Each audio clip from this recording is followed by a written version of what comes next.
Hello friends, नमस्कार। मैं सिकंदर कुमार आप सभी का स्वागत करता हूं। फ्रेंड्स, हम लोग का जो है आगामी 67वीं बीपीएससी परीक्षा को ध्यान में रखते हुए जो है हम लोग आधुनिक भारत के जो है चैप्टर वाइज एमसीक्यू सीरीज चला रहे हैं, जो कि बहुत ही मोस्ट बीपीवीआई इंपॉर्टेंट क्वेश्चन को इसमें शामिल किया जाता है। तो इसमें जो है हम लोग बहुत सारे चैप्टर को देख चुके हैं। आज का जो चैप्टर होगा आज के वीडियो में वो होगा भारत में ब्रिटिश शासन की विरासत। तो भारत में जो ब्रिटिश शासन के काल के दौरान जो है भारत में किस किस चीज़ों की उपलब्धि रही, किस किस चीज़ क्षेत्र में जो है विकास हुआ, जैसे कि शिक्षा के क्षेत्र में, समाचार पत्र पत्रिकाओं के क्षेत्र में, और उस पर कब कब प्रतिबंध लगाया गया है ना, कब जो है उसको छूट दी गई प्रेस को, और शिक्षा में किस तरह से जो है स्टेप बाय स्टेप विकास हुआ, स्थानीय स्वशासन की कैसे विकास हुई है ना, नगर स्तर पर और पंचायत स्तर पर, विदेशों से संबंध कैसे रहे ब्रिटिश काल में, जैसे कि नेपाल से, बर्मा से, अफगानिस्तान से कौन कौन से युद्ध हुए है ना, कैसा संबंध रहा, फिर कौन कौन से गवर्नर जनरल आए, गवर्नर और वायसराय आए, और उनके कार्यकाल के दौरान क्या क्या घटनाएं घटी, उन सारे संबंधित जो है इन चैप्टर में इस वीडियो में हम लोग शामिल करेंगे। तो इस में जो है ये चैप्टर भारत में ब्रिटिश शासन की विरासत चैप्टर के अंतर्गत जो है कुल 221 क्वेश्चन को, 221 एमसीक्यू को शामिल किया गया है, जो कि बहुत ही लंबा वीडियो हो जाएगा। इसीलिए इसको निर्णय लिया गया है कि 2 पार्ट में दिया जाएगा। 2 पार्ट कहने का सेंस है कि 110 क्वेश्चन एक पार्ट में रहेगा और 110 का क्वेश्चन जो है अगले पार्ट में रहेगा। ठीक है, 110 प्रश्न एक पार्ट में, दूसरे पार्ट में 110 प्रश्न, और जो भी प्रश्न है इसमें सब के सब जो है किसी न किसी पीसीएस परीक्षा में पूछा गया है, बहुत ही वीवीआई है, जरूर देखिए है ना। तो इससे कहीं न कहीं प्रश्न टकराने की संभावना अधिक है। तो चलिए शुरू करते हैं। तो पहला क्वेश्चन है, देखिए, ब्रिटिश सरकार के किस अधिनियम ने सबसे पहली बार भारत में शिक्षा के लिए 1 लाख रुपए दिए थे? तो 1 लाख रुपए पहली बार शिक्षा के लिए ब्रिटिश सरकार के द्वारा दिया गया था चार्टर अधिनियम 1813 के तहत। ठीक है, ये तो जानते होंगे आप लोग। दूसरा नंबर क्वेश्चन देखिए, दूसरा नंबर कह रहा है कि स्वतंत्रता पूर्व अवधि में ब्रिटिश सरकार द्वारा भारत में आधुनिक शिक्षा के लिए प्रसार का मुख्य उद्देश्य क्या था? मतलब ब्रिटिश शासन के दौरान ब्रिटिश के द्वारा जो आधुनिक शिक्षा का प्रसार किया जा रहा था भारतीयों पर, तो वो उसका पर्पस क्या था? तो पर्पस यही था कि छोटे प्रशासनिक पदों पर नियुक्ति हेतु शिक्षित भारतीयों की आवश्यकता, चूँकि है क्या कि उनके पास मैन फोर्स नहीं था, मतलब मानव बल चाहिए था उनको काम करने के लिए। तो मानव कैसा चाहिए था? तो शिक्षित चाहिए था, जो कि उनकी बातों को समझ सके। इसलिए जो है छोटे पदों पर नियुक्ति के लिए कुछ शिक्षित चाहिए था उनको। तो शिक्षा का स्तर यहाँ उतना अच्छा था नहीं, तो इसलिए जो है वो निर्णय लिया। तो मतलब जो भी निर्णय लेता था वो अपने हित को लेकर ही लेता था। ठीक है, अपने स्वार्थ को लेकर ही लेता था। तीसरा नंबर क्वेश्चन देखिए, भारत में अंग्रेजों ने प्रथम मदरसा कहाँ स्थापित किया था? तो भारत ने अंग्रेजों के द्वारा प्रथम मदरसा कहाँ स्थापित किया गया था? तो वो किया गया था कलकत्ता में। ठीक है, चौथा नंबर क्वेश्चन देखिए, निम्नलिखित कॉलेजों में सर्वप्रथम किसकी स्थापना हुई थी? तो इन सारे कॉलेजों में से सबसे पहले किस कॉलेज की स्थापना हुई थी? तो वो हुई थी आपका हिंदू कॉलेज की स्थापना कलकत्ता में। ठीक है, 5वां नंबर क्वेश्चन देखते हैं। 5वां नंबर क्वेश्चन है, हंटर कमीशन की रिपोर्ट में विकास पर विशेष जोर दिया गया था। तो किस चीज़ के विकास पर विशेष जोर दिया गया था? तो हंटर कमीशन वो शिक्षा से रिलेटेड था, तो इसमें दिया गया था प्राथमिक शिक्षा पर अधिक जोर दिया गया था। ठीक है, 6 नंबर क्वेश्चन देखिए, नेशनल काउंसिल ऑफ एजुकेशन की स्थापना कब हुई थी? तो नेशनल काउंसिल ऑफ एजुकेशन की जो स्थापना हुई थी वो हुई थी 15 अगस्त 1906 को। ठीक है, नेशनल काउंसिल ऑफ एजुकेशन की स्थापना। 7 नंबर क्वेश्चन देखते हैं, शिक्षा में सुधार हेतु ब्रिटिश सरकार ने सैटलर विश्वविद्यालय आयोग कब नियुक्त किया था? तो सैटलर विश्वविद्यालय आयोग जो बना था, गठित हुआ था, वो हुआ था 1917 ईस्वी में। ठीक है, 8 नंबर क्वेश्चन देखिए, एशियाटिक सोसाइटी ऑफ बंगाल के संस्थापक थे कौन? तो एशियाटिक सोसाइटी ऑफ बंगाल के संस्थापक थे सर विलियम जोन्स। ए नंबर आंसर हो जाएगा। 9 नंबर क्वेश्चन देखते हैं, निम्नलिखित में से किसे पेरिस की रॉयल एशियाटिक सोसाइटी की सदस्यता प्रदान की गई थी? तो वो जो है वो किया गया था माइकल मधुसूदन दत्त को। ठीक है, माइकल मधुसूदन दत्त को। 10 नंबर क्वेश्चन देखिए, डेक्कन एजुकेशन सोसाइटी की स्थापना से कौन संबंधित था? तो इसमें बीजी तिलक, बाल गंगाधर तिलक थे। 11 नंबर क्वेश्चन देखते हैं, किसके सतत प्रयत्नों से बम्बई में प्रथम महिला विश्वविद्यालय की स्थापना हुई थी? तो वो थे DK कर्वे। ठीक है, 12 नंबर क्वेश्चन देखिए, वाराणसी में प्रथम संस्कृत महाविद्यालय की स्थापना किसने की थी? तो वाराणसी में प्रथम संस्कृत महाविद्यालय की स्थापना श्री जोनाथन डंकन ने किया था। ठीक है। अगला क्वेश्चन देखते हैं 13 नंबर। निम्नलिखित में से किसे सर्वप्रथम केंद्रीय विश्वविद्यालय घोषित किया गया था? तो केंद्रीय विश्वविद्यालय जो भारत में सबसे पहले घोषित किया गया था वो था बनारस हिंदू विश्वविद्यालय, है ना। मदन मोहन मालवीय के द्वारा जो है इसकी स्थापना की गई थी। तो ये है। 14 नंबर क्वेश्चन देखते हैं। बनारस हिंदू विश्वविद्यालय का शिलान्यास निम्न में से किसने किया था? तो बनारस हिंदू विश्वविद्यालय का शिलान्यास जो है वो किया था मदन मोहन मालवीय ने, ठीक है। हालांकि उनके उद्घाटन समारोह में गवर्नर आए थे, ठीक है। तो ये है। 15 नंबर क्वेश्चन देखिए। निम्नलिखित में से किसने भारतीय विश्वविद्यालयों में धार्मिक शिक्षा के लिए प्रबल रूप से वकालत की थी? तो ये जो है ये किए थे आपका मदन मोहन मालवीय ने, ठीक है। यह है। 16 नंबर क्वेश्चन देखिए। भारत में प्रथम 3 विश्वविद्यालय कलकत्ता, मद्रास और बम्बई की स्थापना किस वर्ष हुई थी? तो ये जो स्थापना हुई थी आपका 1857 में, 1856 में हुई थी। तो 56-57 के दौरान जो है ये तीनों विश्वविद्यालय बना था, कलकत्ता, मद्रास और बम्बई, ठीक है। 17 नंबर क्वेश्चन देखिए। सैडलर आयोग संबंधित था किससे? तो सैडलर आयोग संबंधित था शिक्षा से संबंधित था, ये बात तो जानते हैं। 18 नंबर क्वेश्चन देखते हैं। भारत में आधुनिक शिक्षा प्रणाली की नींव किससे पड़ी? तो वो जो नींव पड़ी है 1835 के मैकाले स्मरण पत्र से जो है। मैकाले इसको है मैग्ना कार्टा भी कहते हैं। तो है ना, अंग्रेजी माध्यम को ज़्यादा महत्व दिया गया था, ये है। 19 नंबर क्वेश्चन देखिए। डेविड हेयर और अलेक्जेंडर डफ के साथ मिलकर निम्नलिखित में से किसने कलकत्ता में हिंदू कॉलेज की स्थापना की थी? तो ये जो है 19 का हो जाएगा आंसर, राजा राम मोहन राय ने, है ना, ठीक है। राजा राम मोहन राय ने डेविड हेयर और अलेक्जेंडर डफ के साथ मिलकर जो है कलकत्ता हिंदू कॉलेज की स्थापना किया था। 20 नंबर देखिए। किसके शासनकाल में भारत में अंग्रेजी शिक्षा आरंभ हुई थी? तो ये हुई थी लॉर्ड विलियम कैवेंडिश बेंटिक, इनका पूरा नाम था। इन्हीं के समय में लॉर्ड मैकाले आयोग गठित हुआ था, उनका रिपोर्ट हुआ था। उन्हीं के रिपोर्ट के आधार पर अंग्रेजी शिक्षा को शुरू कर दिया गया था, ठीक है। तो ये है। अगला है 21 नंबर। लॉर्ड मैकाले संबंधित थे किससे? तो ये थे अंग्रेजी शिक्षा से। अभी देखें, अंग्रेजी शिक्षा को लागू करने में इन्हीं का जो है रिपोर्ट काम किया था। भारत की शैक्षणिक नीति में फिल्ट्रेशन थ्योरी, है ना, निस्यंदन थ्योरी भी कहते हैं इसको, निस्यंदन सिद्धांत के प्रतिपादक कौन थे? तो यही मैकाले थे। इनका कहने का था कि मतलब ये था कि ऊपर के लोग शिक्षित होंगे तो नीचे के लोग धीरे धीरे उसी से जो है शिक्षित हो जाएंगे, धीरे धीरे रिश करके।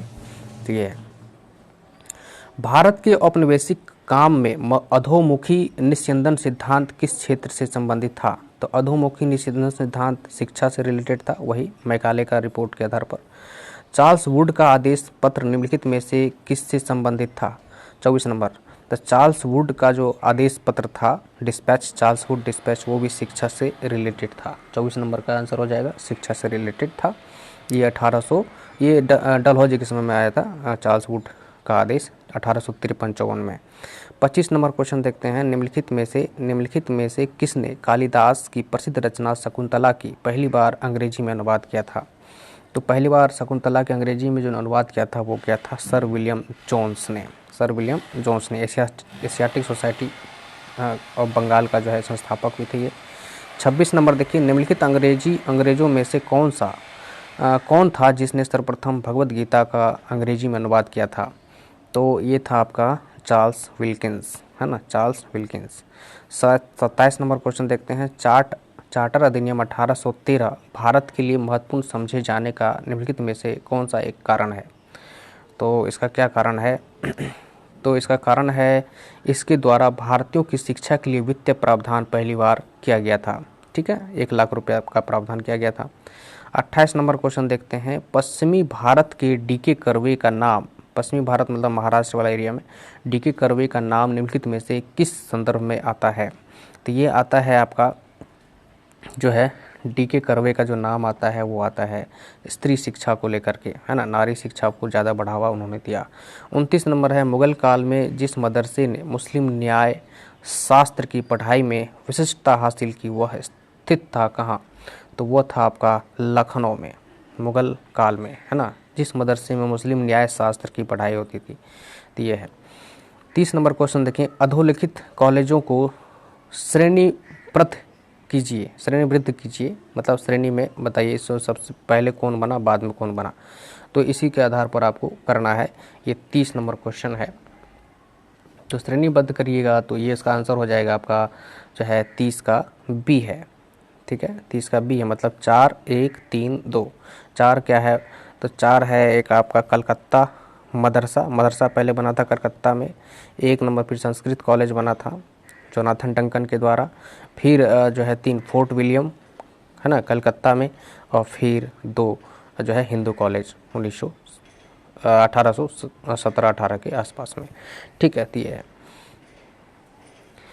31 नंबर क्वेश्चन देखिए, भारत में शिक्षा के आयोगों को उनके गठन के अनुसार वायसरायों द्वारा सम्मिलित कीजिए। किस वायसराय के काल में कौन से आयोग गठित हुआ था शिक्षा से रिलेटेड, तो ये जो है आपका हो जाएगा चार्ल्स वुड डिस्पैच है, तो ये हुआ था लॉर्ड डलहौजी के समय में, है ना, लॉर्ड डलहौजी के समय में। हंटर कमीशन जो है गठित हुआ था रिपन के समय में, और रैले कमीशन जो हुआ था लॉर्ड कर्जन के समय में। ठीक है, ये है। 32 नंबर क्वेश्चन देखिए, ये है निम्नलिखित में से किसने वर्नाक्यूलर प्रेस एक्ट का प्रवर्तन किया था। तो वर्नाक्यूलर प्रेस एक्ट को मतलब प्रवर्तन मतलब हुआ क्या, लागू किया था उसको, वर्नाक्यूलर प्रेस एक्ट को लागू किया था, तो वो कौन था, तो वो था आपका वेलेस्ली। वर्नाक्यूलर प्रेस एक्ट को लॉर्ड लिट्टन था। ठीक है। 33 नंबर क्वेश्चन देखिए, निम्न में से किसने सर्वप्रथम प्रेस सेंसरशिप लागू किया था। तो प्रेस सेंसरशिप किसने लागू किया था, तो वो किया था वेलेस्ली ने, सबसे पहले यही किया था। अंग्रेजी पत्र इंडिपेंडेंट जुड़ा था किससे, तो इंडिपेंडेंट से जो है कौन जुड़े थे, तो वो जो है जुड़े थे मोतीलाल नेहरू। ठीक है, मोतीलाल नेहरू। क्रांतिकारी काल की निम्नलिखित लोकप्रिय पत्रिकाओं में से कौन अनेक कारणों से कांग्रेस की आलोचना करती थी। तो कांग्रेस की आलोचना कौन सी पत्रिका करती थी, तो वो है आपका जो है उपयुक्त में से सभी, मतलब बंगवासी, काल और केसरी, तीनों। ठीक है। 36 नंबर क्वेश्चन देखिए, भारत में प्रकाशित पहला समाचार पत्र निम्नलिखित में से कौन सा था। तो भारत में प्रकाशित पहला समाचार पत्र जो है वो है द बंगाल गजट था, बंगाल गजट था। 37 नंबर है, अमृत बाजार पत्रिका की स्थापना किसने की थी। तो अमृत बाजार पत्रिका की जो स्थापना है वो की थी शिशिर कुमार घोष ने। 38 नंबर है, स्वदेश वाहिनी के संपादक कौन थे। तो स्वदेश वाहिनी के जो संपादक थे वो थे के रामकृष्ण पिल्ले। उसके बाद है, लोकमान्य बाल गंगाधर तिलक ने स्वतंत्रता संग्राम की सेवा के उद्देश्य से कौन सा समाचार पत्र प्रारंभ किया था। तो वो किया था केसरी, है ना, केसरी। 40 नंबर क्वेश्चन है देखिए, निम्नलिखित में से किसने सोम प्रकाश नामक समाचार पत्र शुरू किया था। तो सोम प्रकाश नामक समाचार पत्र जो शुरू किया था वो ईश्वरचंद विद्यासागर ने किया था। ठीक है। 41 नंबर क्वेश्चन देखते हैं हम लोग, तो निम्न अखबारों में से कौन सा मुख्यतः उदारवादियों की नीतियों का प्रचारक था। उदारवाद का समर्थन करने वाला अखबार इनमें से कौन था, तो वो था आपका जो है लीडर मदन मोहन मालवीय के संपादन में यह प्रकाशित होता था। ठीक है, ये है। बाकी आप लोगों को कमेंट में बताना न्यू इंडिया के संपादक कौन थे, यंग इंडिया के कौन थे, है ना, ये है। 42 नंबर क्वेश्चन है, मिलान करने के लिए है, तो इसमें आपको भारत मित्र कौन सा था, तो हिंदी अखबार था पत्र। राष्ट्रमत कैसा था, तो ये मराठी था। प्रजामित्र कैसा था, तो ये था आपका गुजराती। और नायक कैसा था, तो ये था बंगाली। ठीक है, तो ये है।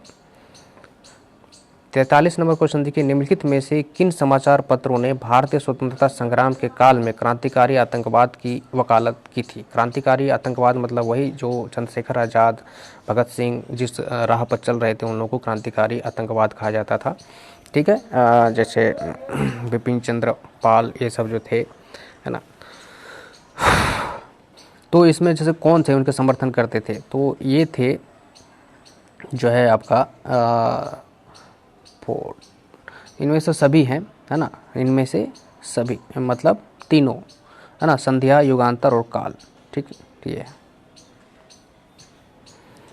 डी नंबर आंसर हो जाएगा। 44 देखिए, निम्नलिखित में से किस भाषा में द इंडियन ओपिनियन पत्र नहीं छापा जाता था। तो द इंडियन ओपिनियन जो है ये पत्र था, समाचार पत्र, तो किस भाषा में नहीं छपता था, ये आंसर देना है। तो ये था आपका उर्दू में नहीं छपता था, बाकी तमिल, गुजराती, अंग्रेजी में छपता था।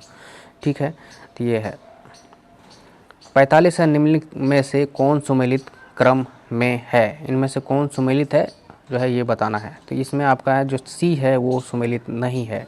बीजी तिलक केसरी के संपादक नहीं करते थे। अच्छा, सुमेलित है तो बीजी तिलक केसरी के संपादन करते थे। एनी बेसेंट यंग इंडिया नहीं करते थे, ये न्यू इंडिया का करते थे, एंड यंग इंडिया का दूसरा करते थे। महात्मा गांधी न्यू इंडिया, उल्टा कर दिया, महात्मा गांधी यंग इंडिया का करते थे और एनी बेसेंट न्यू इंडिया का करते थे। सुरेंद्र नाथ बनर्जी मराठा, ये गलत है, मराठा का भी विपिन जो है ये बाल गंगाधर तिलक ही करते थे। तो यही एक ठो सही है, सी नंबर। 46 नंबर, निम्नलिखित में से एनी बेसेंट द्वारा निकाले जाने वाले 2 अखबार कौन से थे। तो कॉमनवेल्थ और न्यू इंडिया है ना, कॉमनवेल्थ और न्यू इंडिया, 1-2 हो गया, ये आंसर हो जाएगा। 47 का देखिए, निम्नलिखित में से कौन एक सही सुमेलित है। तो इसमें जो सही सुमेलित है वह है Annie Besant, Commonwealth. Mahatma Gandhi मुख्य नायक नहीं, ये गलत हो गया। बाल गंगाधर तिलक यंग इंडिया नहीं, ये भी गलत हो गया। BR अम्बेडकर केसरी गलत हो गया, ये सी सही है। ठीक है, 48 नंबर क्वेश्चन देखिए, निम्नलिखित में से किसने कौमी आवाज़ पत्र का आरंभ किया था। तो कौमी आवाज़ पत्र का जो आरंभ किया था वह किया था जवाहरलाल नेहरू ने। ठीक है, जवाहरलाल नेहरू ने। ये क्वेश्चन बहुत बार हर एग्जाम में लगभग पूछता है। 49 नंबर देखिए, निम्नलिखित युग्मों में से कौन सा सही सुमेलित नहीं है। तो इसमें कौन सा सही सुमेलित नहीं है ये बताना है। तो 49 का डी, कौमी आवाज़ अबुल कलाम आज़ाद कर दिया है, जो कि क्या होगा, जवाहरलाल नेहरू होगा। बाकी सब ठीक है। नवजीवन MK गांधी, मतलब मोहनदास करमचंद गांधी, महात्मा गांधी। स्वराज T प्रकाशम, बिल्कुल सही है। प्रभात NC केलकर, है ना, ये सही है। मराठी पाक्षिक बहिष्कृत भारत जो है पत्रिका का नाम था, पत्र का नाम था, किसने आरंभ किया था। मराठा भाषा में ये चलता था, तो ये किया था आपका, है ना, BR अम्बेडकर ने किया था बहिष्कृत भारत का, BR अम्बेडकर। 51 नंबर क्वेश्चन देखते हैं। वर्ष 1920 में लाहौर से लाजपत राय द्वारा उर्दू का कौन सा समाचार पत्र प्रारंभ किया गया था। तो वो किया गया था आपका वंदे मातरम, है ना, वंदे मातरम समाचार पत्र निकाला गया था। 52 देखिए, निम्नलिखित में से कौन सा जर्नल अबुल कलाम आज़ाद द्वारा प्रकाशित किया गया था। तो अबुल कलाम आज़ाद के द्वारा कौन सा जर्नल, मतलब कौन सा पत्र प्रकाशित किया जाता था। तो वो किया जाता था आपको जो है अल हिलाल, है ना, अल हिलाल। 53 नंबर देखिए, निम्नलिखित में से कौन एक सही सुमेलित नहीं है। सही सुमेलित नहीं है तो ये बताना है। तो BR अम्बेडकर इंडिपेंडेंट नहीं होगा, इंडिपेंडेंट के तो मोतीलाल नेहरू थे। बाकी बाल गंगाधर तिलक केसरी ठीक है ना। एनी बेसेंट न्यू इंडिया ठीक है। दादा भाई नौरोजी रफ्त गुप्तार जो है अखबार चलता था तो उनका, तो ये भी ठीक है। ये BR अम्बेडकर वाला गलत है। ठीक है। 54 नंबर देखिए, हरिजन के प्रारंभकर्ता थे कौन। तो हरिजन के प्रारंभकर्ता थे गांधी जी। ठीक है। 55 नंबर है, गांधी जी द्वारा शुरू किया गया एक साप्ताहिक पत्र हरिजन का प्रथम अंक 11 फरवरी 1933 को निम्न शहरों में से कहाँ से प्रकाशित हुआ था। तो ये जो है 55 नंबर का आपका आंसर हो जाएगा पूना से, है ना, पूना से प्रकाशित हुआ था। 56 देखिए, कॉमनवेल्थ पत्र किससे जुड़ा है। तो कॉमनवेल्थ जो है पत्र वो जुड़ा है एनी बेसेंट से। 57 नंबर क्वेश्चन देखते हैं, इंडियन ओपिनियन पत्रिका के प्रथम संपादक कौन थे। इंडियन ओपिनियन पत्रिका के प्रथम संपादक मनसुख लाल नजर थे, मनसुख लाल नजर। डी। सुमेलित करने का है 58 नंबर क्वेश्चन। तो ये देखिए, इसमें है MA डांगे। तो MA डांगे जो है ये जुड़े हुए थे द सोशलिस्ट से, इनका एक प्रकाशन निकलता था, द सोशलिस्ट पत्र निकलता था। मुजफ्फर अहमद जो है नवयुग से जुड़े हुए थे, नवयुग इनका निकलता था। गुलाम हुसैन जो है इंकलाब नाम का पत्रिका निकलता था। और M सिंगरवेलू के द्वारा जो है लेबर किसान गजट निकाला जाता था। तो ये है। ठीक। 59 नंबर क्वेश्चन भी मिलान करने का है, 59 नंबर क्वेश्चन। तो इसमें जो आपको मिलान करना है तो वो है बॉम्बे क्रॉनिकल। तो बॉम्बे क्रॉनिकल जो है आपका 59 बॉम्बे क्रॉनिकल आपका हो जाएगा, तो ये है बॉम्बे क्रॉनिकल का हो जाएगा फिरोज शाह मेहता। ठीक है। उसके बाद आ जाइए कॉमनवेल्थ है तो कॉमनवेल्थ तो Annie Besant, leader Madan Mohan Malaviya, Searchlight Sachchidananda Sinha. तो ये है इसका मिलान। 60 नंबर क्वेश्चन है, निम्नलिखित में से कौन क्रांतिकारी पत्र वंदे मातरम का संपादक था? तो वंदे मातरम का संपादक जो है वो था आपका हरदयाल। ठीक है, वंदे मातरम पत्र का जो है संपादक हरदयाल भी करते थे। यह है। 61 नंबर है, पत्रकार के कर्तव्य का निर्वहन करते हुए जेल जाने वाला प्रथम भारतीय कौन था? तो जेल जाने वाला प्रथम पत्रकार भी कह सकते हैं। तो पत्रकार कौन थे? तो वो थे बाल गंगाधर तिलक। ठीक है, ये है। 62 है, निम्नलिखित में से किस अखबार का प्रकाशन पटना से होता था? तो प्रकाशन जो है अखबार का पटना से जो होता था वो होता था इंडियन नेशन का।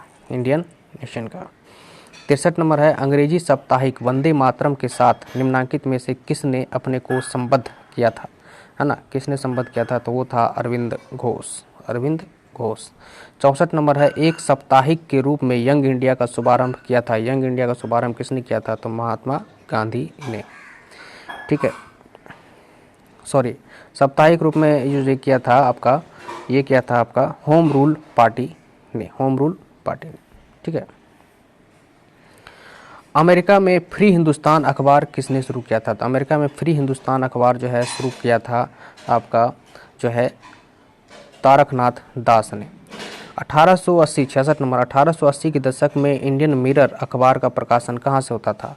तो इंडियन मिरर प्रकाशन जो है वो होता था आपका कलकत्ता से। ठीक है। 67 देखिए, फारसी साप्ताहिक मिरातुल अखबार को प्रकाशित करते थे कहाँ, कौन करते थे? है ना, मिरातुल अखबार का प्रकाशन कौन करते थे? तो वो करते थे राजा राम मोहन राय। ठीक है, राजा राम मोहन राय।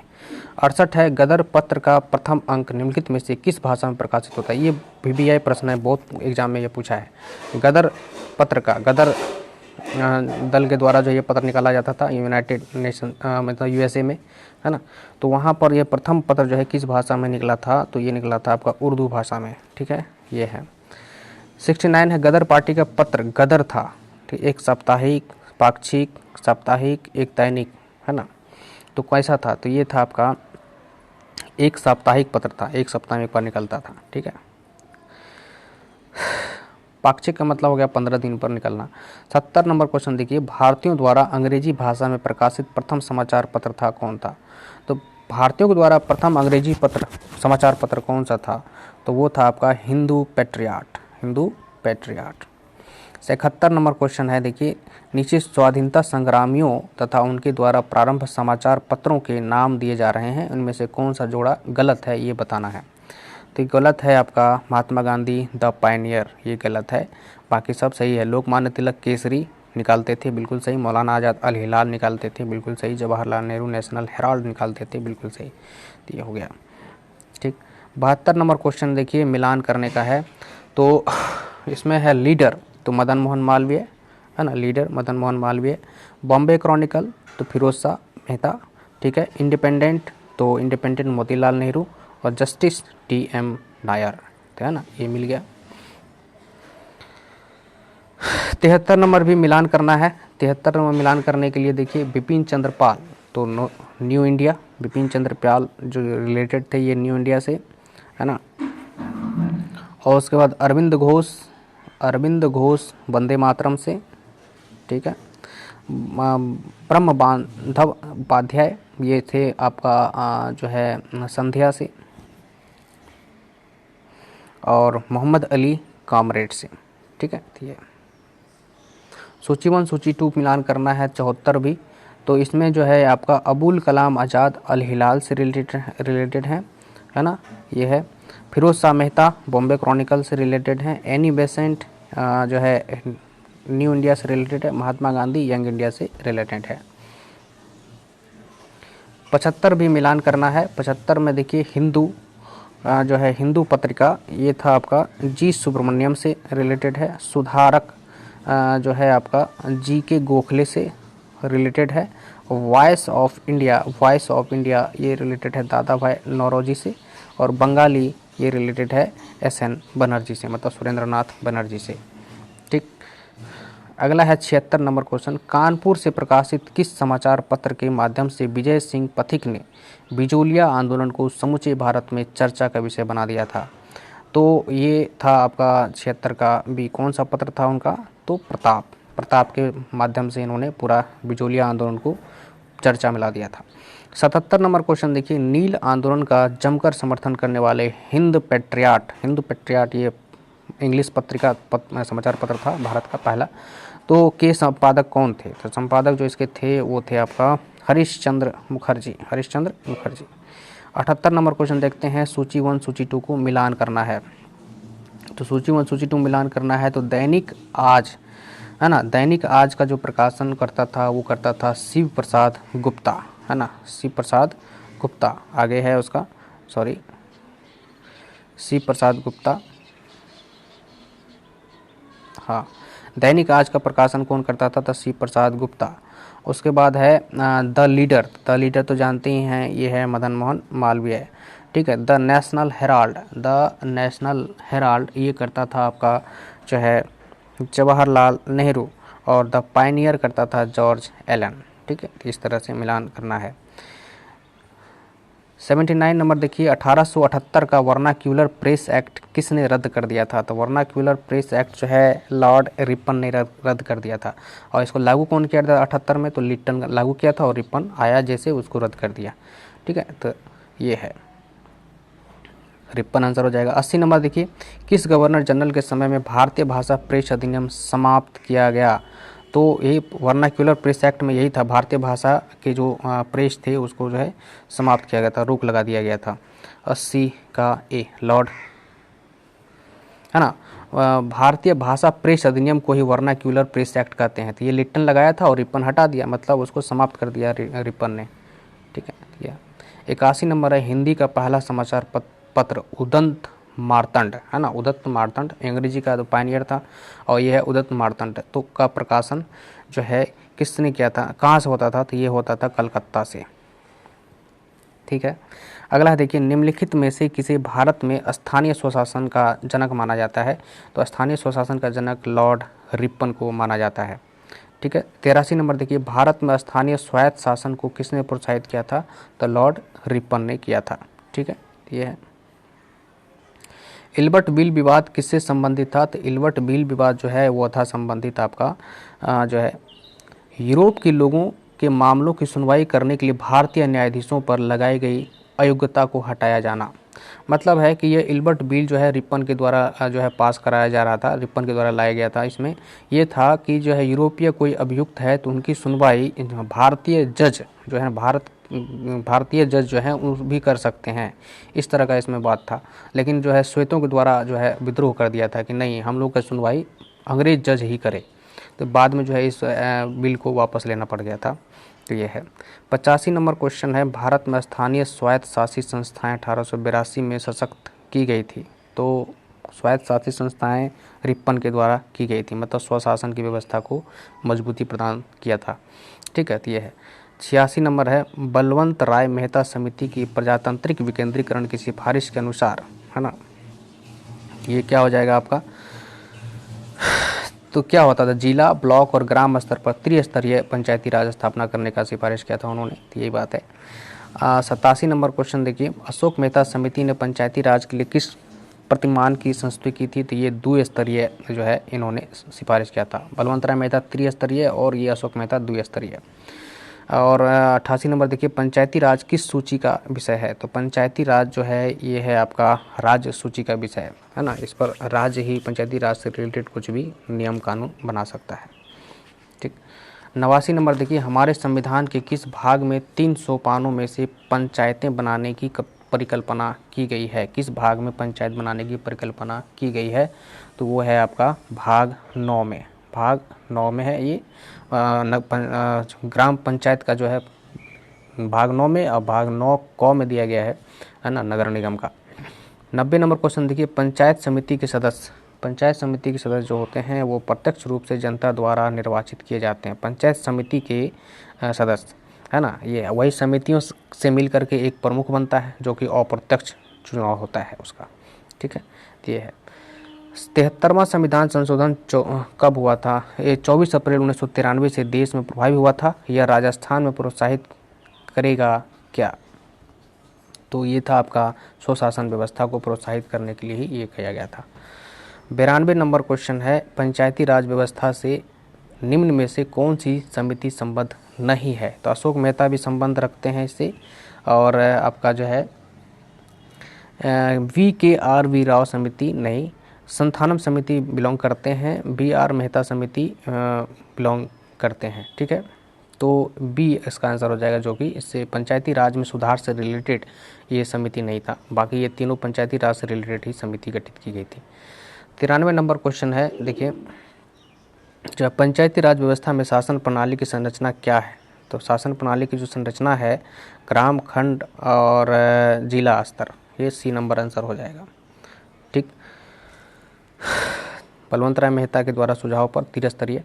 94 नंबर है, भारतीय संविधान के निम्नलिखित अनुच्छेदों में से कौन सा अनुच्छेद राज्य की सरकारों को ग्राम पंचायतों को संगठित करने का निर्देश देता है? तो ये निर्देश देता है आपका अनुच्छेद 40 संविधान के द्वारा नीति निर्देशक सिद्धांत का निर्देश दे रहा था कि ग्राम पंचायत का गठन करना होगा, सरकार को करना चाहिए, सरकार को, ये सरकार का कर्तव्य है। ठीक है, तो ये है। 95 नंबर क्वेश्चन देखते हैं। 95 नंबर क्वेश्चन है कि जो है आपका इसमें कथन है, स्थानीय स्तर पर ग्रामीण मामलों के प्रबंध में राजनीतिक का अंतः खेल कम हो गया है ना, और कारण है संविधान के 73वें संशोधन के द्वारा ग्रामीण स्थानीय शासन संस्थाओं का पुनरुत्थान हो गया। तो बिल्कुल कथन और कारण दोनों सही है, ए और आर सही है, और आर ए का सही स्पष्टीकरण भी है। ठीक है, ये है। तो ये आपका हो गया 95 का। 96 का देखते हैं, संविधान के 73वें संशोधन द्वारा पंचायतों को निर्दिष्ट किए जाने वाले कार्य निम्नलिखित में से वर्णित है। तो पंचायतों को जो कार्य निर्दिष्ट किए गए हैं, तो वो संविधान के किस अनुसूची में वो शामिल है? तो वो है 11वां अनुसूची में। ठीक है, 97 नंबर क्वेश्चन देखते हैं, ब्लॉक स्तर पर पंचायत समिति है, मतलब त्रिस्तरीय है ना, तो त्रिस्तरीय में से बीच वाला जो स्तर है वो कहते हैं ब्लॉक स्तर, इसको समिति स्तर भी कहते हैं, प्रमुख वाला स्तर। तो ये कैसा निकाय है? तो ये निकाय है आपका प्रशासनिक प्राधिकरण निकाय। ठीक है, ये है। उसके बाद देखिए, वह राज्य जिसने सबसे पहले पंचायती राज स्वीकार किया था, तो वह कौन था? तो वो था आपका राजस्थान। वहीं पर जो है जवाहरलाल नेहरू गए थे, उद्घाटन किए थे, है ना। ये संविधान के प्रावधानों के अंतर्गत पंचायत चुनाव कराने का निर्णय किया जाता है किसके द्वारा? तो राज्य सरकार के द्वारा। ठीक है, ये हो गया, राज्य सरकार के द्वारा निर्णय लिया जाता है। फिर बाद में उसका जो है कब कब होना है, ये सब निर्णय जो है ये राज्य चुनाव आयोग करता है। ठीक, ये जिस समिति की अनुशंसा पर देश में पंचायती राज लागू किया गया था, उनके प्रमुख थे कौन? तो वो थे बलवंत राय मेहता। ठीक है, 101 नंबर देखिए, प्रथम पंचायती राज व्यवस्था का उद्घाटन पंडित जवाहरलाल नेहरू 2 अक्टूबर 1959 को किया था। कहाँ किया था? नागौर, राजस्थान के नागौर में। ठीक है, राज्य वित्त आयोग है एक क्या? कौन सी संस्था है राज्य वित्त आयोग? तो ये है आपका संवैधानिक संस्था, है ना, संवैधानिक संस्था है राज्य वित्त आयोग। ये राज्य वित्त आयोग क्या करता है? राज्य सरकार और पंचायती राज के बीच में वित्तों का आवंटन का जो है सिफारिश करता है ना, वित्तों का जो है बंटवारा का, राजस्व जो इतना वसूला जाता है उसके बंटवारा का ये है। 103 नंबर क्वेश्चन है, पंचायती राज व्यवस्था अपनाई गई थी, तो अपनाई गई थी कब? तो बी है आपका लोकतंत्र की शक्तियों के विकेंद्रीकरण के लिए, मतलब लोकतंत्र के बिखराव के लिए किया गया था, आम आदमी तक लोकतंत्र की पहुंच हो सके, लोकतंत्र में उनकी भी भागीदारी हो सके, ये इसीलिए जो है विकेंद्रीकरण का मतलब यही हुआ। ठीक, ये है। 104 नंबर क्वेश्चन है, निम्नलिखित में से कौन पंचायतों की संरचना के बाबत उपबंध करने की का अधिकृत है? तो वो है आपका जो है राज्य का विधानमंडल। मतलब राज्य का विधानमंडल मतलब ये हो गया कि राज्य का विधानसभा और जिस राज्य में विधान परिषद है, दोनों मिलकर के विधानमंडल कहलाता है, विधि बनाने वाली संस्था कहिए, यह है। 105 नंबर क्वेश्चन है, पंचायती राज को संवैधानिक स्थिति प्रदान करने की संस्तुति निम्न में से किस कमेटी के द्वारा की गई थी? तो बलवंत राय मेहता के द्वारा की गई थी, ये तो बात जानते ही हैं, है ना। संवैधानिक स्थिति LM सिंघवी के कमेटी के द्वारा की गई थी। ठीक है, 105 का ए है। ठीक, ये बलवंत राय तो कहा था कि पंचायती राज गठित कर दी, चाहे संवैधानिक रूप से हो चाहे गैर संवैधानिक रूप से हो। तो एल एम सिंघवी कमेटी जो है 1985-86 में जो है इन्होंने कहा था कि कानूनी तौर पर इनको गठित कर दिया जाए, है ना। ये 106 नंबर क्वेश्चन है, निम्नलिखित क्षेत्रों में से किस एक में राज्य सरकार का स्थानीय इकाइयों मतलब लोकल बॉडीज पर नियंत्रण नहीं होता है, तो किस क्षेत्र में नहीं होता है, तो वो है आपका 106 का ए, मतलब नागरिकों की शिकायतों के मामलों में। ठीक है। 107 नंबर देखिए, मिलान करना है, ये इसमें जो है आपका मिलान करना है 107 नंबर। तो बलवंत राय मेहता त्रिस्तरीय पंचायती राज का जो है सिफारिश किया था, बलवंत राय मेहता। उसके बाद अशोक मेहता द्विस्तरीय पंचायती राज का सिफारिश किया था। एल एम सिंघवी जो है ये स्थानीय स्वशासन पद्धति कानूनी तौर पर मतलब अधिनियम बना करके कहा था जो है स्थापित किया जाए संवैधानिक तौर पर। और GVR राव ने कहा था प्रतिनिधित्व के तरीके में सुधार किया जाए, है ना। ये 108 नंबर है, भारत के संविधान में पंचायतों तथा नगर पालिकाओं से संबद्ध 73वें और 74वें संविधान संशोधन जब हुए उस समय भारत के प्रधानमंत्री कौन थे, तो उस समय भारत के प्रधानमंत्री PV नरसिम्हा राव थे। ठीक है, PV नरसिम्हा राव थे। 108 नंबर हो गया। 109 नंबर क्वेश्चन देखिए, स्थानीय शासन की निम्नलिखित में से कौन सी एक विशेषता नहीं है, तो स्थानीय स्वशासन की जो विशेषता नहीं है वो है केंद्रीय नियंत्रण। केंद्रीय नियंत्रण मतलब ऊपर से नियंत्रण नहीं रहता है, उसको स्वायत्त छोड़ दिया जाता है निर्णय लेने के लिए। ठीक है। 110 नंबर क्वेश्चन देखिए, संविधान के अंतर्गत पंचायतों में महिलाओं के 1/3 प्रतिनिधित्व की गारंटी कौन सा अनुच्छेद देता है ना। 243 से लेकर के 243 तक है ना पंचायती राज, तो उसमें जो है कौन सा अनुच्छेद जो है 1/3 आरक्षण की बात करता है महिलाओं के लिए, तो वो है आपका अनुच्छेद 243 ख, है ना। ये बी नंबर आंसर हो गया ख। तो आज इस वीडियो में 110 प्रश्न ही, अगले नेक्स्ट पार्ट में इसी चैप्टर का नेक्स्ट पार्ट में हम लोग 111 से लेकर के 121 तक हम लोग देख लेंगे। तो ठीक है, थैंक यू, धन्यवाद।